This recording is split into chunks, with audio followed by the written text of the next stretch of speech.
Hi, I'm Jocelyn, and today I'm going to go over my data unit performance task. So for my question for the data unit performance task, I researched how much sleep does each age group really need. And once I found all my research, I compiled it into this graph. And I made a stacked graph, so the darker pink color is the minimum amount of sleep that each age group needs, and the corally color is the maximum amount of sleep. So as you can see, in 4 months to 11 months, you would need a minimum of 12 hours of sleep and a maximum of 15 hours of sleep.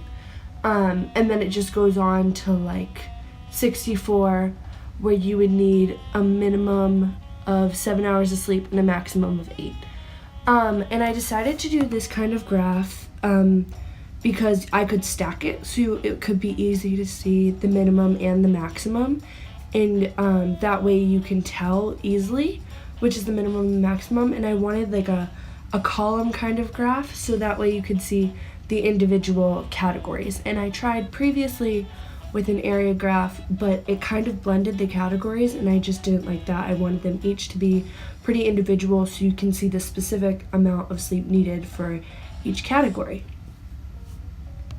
And once I finished this graph, I decided it might be easier to understand this and how much sleep everyone needs if I made a pictorial graph of the percentages of people in the United States that are in each age group. So that's what I did next. So then I made this pictorial graph that just shows the different percentages of each age group that are in America. So you can just compare this with the previous graph to see what percentage of America would need that certain amount of sleep. And it just makes it easier to understand.